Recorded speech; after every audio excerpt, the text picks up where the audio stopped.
नमस्कार, आप देख रहे हैं व्यू न्यूज पावर्ड बाय विनय उजाला। आइए नजर डालते हैं 24 अगस्त 2026 की प्रमुख खबरों पर।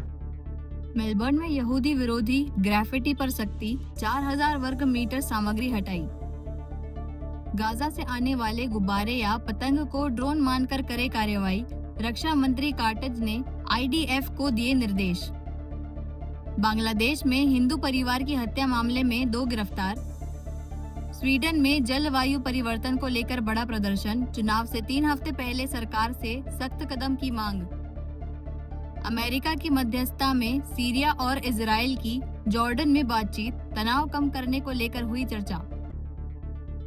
बीजिंग पहुंचे एनएसए अजीत डोभाल, भारत चीन सीमा पर स्थिति और द्विपक्षीय संबंधों पर होगी अहम चर्चा। तमिलनाडु सरकार ने 13 लाख परिवारों के लिए सालाना 3 मुफ्त एलपीजी सिलेंडर देने की घोषणा की। डीएमके सांसद कनिमोझी और भाजपा ने कीर्ताना का किया समर्थन, महिलाओं पर व्यक्तिगत हमलों की निंदा की। सुप्रीम कोर्ट ने पूर्व आप विधायक नरेश बालियान की जमानत याचिका पर दिल्ली पुलिस को जारी किया नोटिस। मुख्यमंत्री सम्राट चौधरी ने लॉन्च किया बिहार विद्या साथी, 75,000 शिक्षक देंगे ऑनलाइन सहयोग। आंध्र में काकीनाडा के समुद्र तट पर तलाशी अभियान के बाद 2 युवकों के शव बरामद। कोलकाता के शोरूम में आग लगने से 22 कारें जलकर खाक, कोई हताहत नहीं। केरल में ओणम त्योहार के बीच बारिश की संभावना, 8 जिलों में येलो अलर्ट जारी। अभिषेक बनर्जी के अकाउंट से रोक हटाई गई, कलकत्ता हाईकोर्ट ने बैंक को दी सलाह। गुजरात के अहमदाबाद में कफ सिरप की 387 बोतलें जब्त, 1 गिरफ्तार। दिल्ली में H1N1 के बढ़ते मामलों को लेकर एक्शन में स्वास्थ्य मंत्री, बुलाई उच्च स्तरीय बैठक। महुआ मोइत्रा को सुप्रीम कोर्ट से राहत नहीं, सर्किट हाउस विवाद में याचिका पर सुनवाई से इनकार। अमरावती अस्पताल में आग से 3 नवजातों की मौत, सीएम फडणवीस ने परिवारों को 5 लाख रुपए देने की घोषणा की। रीवा शहडोल में अतिवृष्टि पर सीएम डॉक्टर मोहन यादव ने दिए राहत के निर्देश। इंदौर में चाकू लहराकर बदमाशी, वायरल वीडियो के बाद आरोपी गिरफ्तार। भोपाल में एक संकल्प कार्यक्रम में मुख्यमंत्री डॉक्टर मोहन यादव ने विजन 2047 पर संवाद किया। सेमीकंडक्टर, कृत्रिम बुद्धिमत्ता, उद्योग और नवाचार में तेजी से काम करने पर जोर दिया। राजधानी भोपाल के कुशाभाऊ ठाकरे कन्वेंशन सेंटर में एक संस्थान एक संकल्प कार्यक्रम आयोजित हुआ। मुख्यमंत्री डॉक्टर मोहन यादव और मुख्य सचिव अशोक वर्णवाल ने विजन 2047 को लेकर केंद्रीय और राज्य संस्थानों के प्रतिनिधियों से संवाद किया। कार्यक्रम में 64 केंद्रीय और 66 राज्य संस्थानों के 7 विश्वविद्यालयों के कुलपति शामिल हुए। मुख्यमंत्री ने कहा कि प्रधानमंत्री नरेंद्र मोदी ने देश को उसकी ताकत का एहसास कराया है। मध्य प्रदेश में सेमीकंडक्टर, कृत्रिम बुद्धिमत्ता, उद्योग और नवाचार के क्षेत्र में तेजी से काम हो रहा है। मुख्य सचिव ने कहा कि विजन 2047 को धरातल पर उतारने के लिए सरकार के साथ समाज और संस्थानों की भागीदारी भी जरूरी है।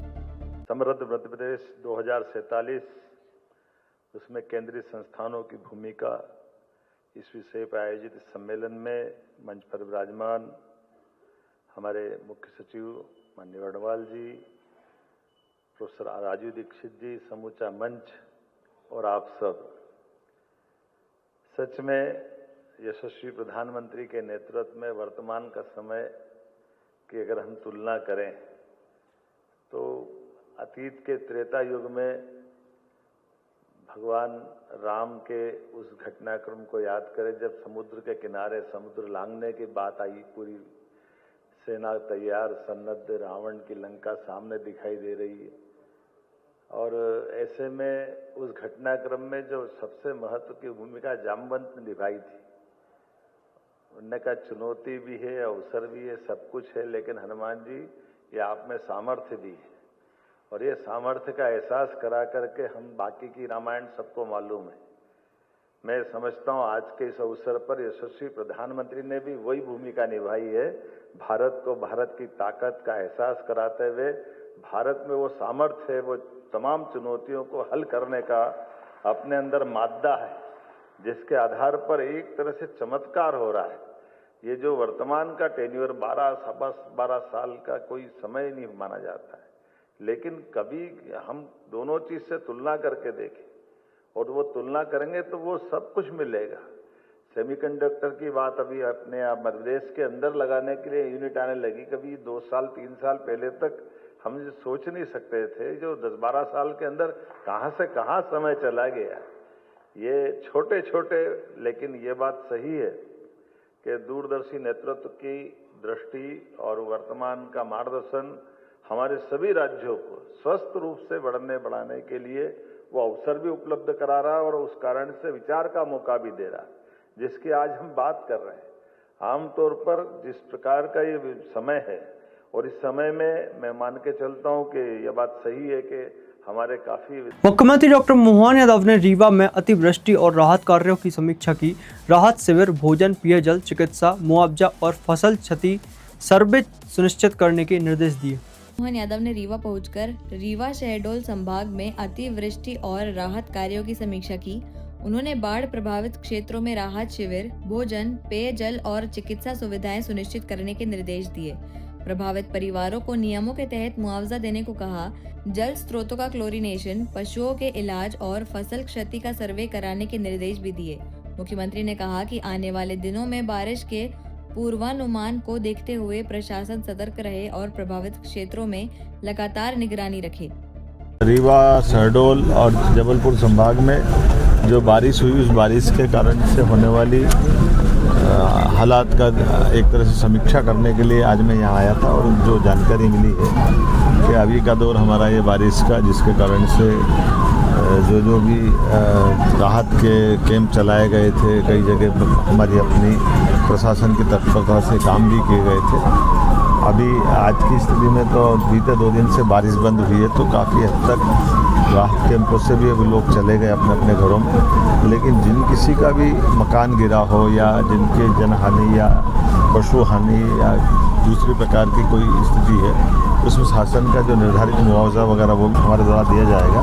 और पूरी संवेदना के साथ हम इस पूरे एक तरह से प्राकृतिक चुनौती भी रहती है, लेकिन आने वाला जो वापस 24 तारीख से 27 तारीख का एक चक्र है, उस चक्र के लिए जिन जिन जिलों में बारिश की संभावना, वहाँ की सावधानी के लिए भी निर्देश हमारे द्वारा दिए गए हैं। और उम्मीद करेंगे कि जिस प्रकार से अभी चुनौती के साथ हमारा ये पूरे पूर्वी मध्य प्रदेश का हिस्सा इससे बाहर आया है, आगे भी हम अपनी सावधानी के साथ, प्रशासन की जागरूकता के साथ भविष्य के लिए भी इस चीज़ों में बाढ़ के कारण से कुछ इलाकों में आने वाले समय में क्या सावधानी रखना चाहिए, उसके प्रबंधन के भी निर्देश जारी किए गए।